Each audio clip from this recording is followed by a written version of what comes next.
道。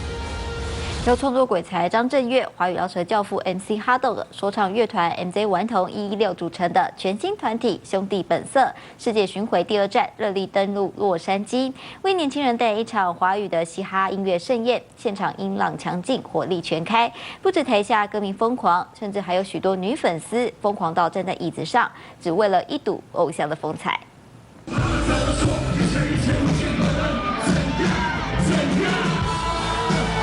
饶舌教父 MC HotDog 一身嘻哈打扮，一出场就用一首《我的时代》迅速炒热现场，带动台下1000多位粉丝纷纷跟着节奏，尽情舞动双手，摇摆身体，气氛嗨爆全场。兄弟本色世界巡演结束第1站广州，来到洛杉矶，感受到截然不同的自由氛围。团长 MC HotDog 觉得演出终于不再受限。美国就是一个自由开放美国梦，全世界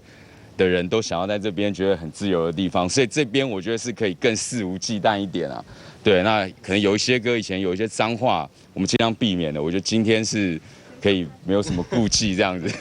不只有 MC HotDog 自由挥洒，同样完全释放感情的，还有团体中最年轻，也是第一次来美国的 MJ 顽童116。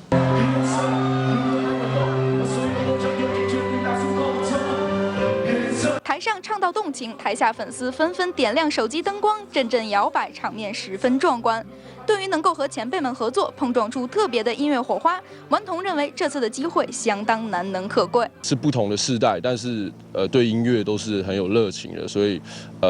有不同的风格跟不同时代的背景，然后做出来的表演，我觉得这是还蛮特别，而且是还蛮可贵的。所以在这次演唱会，顽童在里面也是学到蛮多东西，然后我觉得也是一个还蛮不错的经验，这样子。与顽童 MC HotDog 饶舌曲风完全不同的张震岳，则精挑细选出舒缓的经典作品。 不止慢歌唱进了洛杉矶观众的心坎，他还大秀编曲功力，把自己和另外几位团员的作品相互融合，整场又唱又跳，也让他觉得重新找回年轻。因为我其实年纪也不小了，那可以跟比较年轻的音乐家啊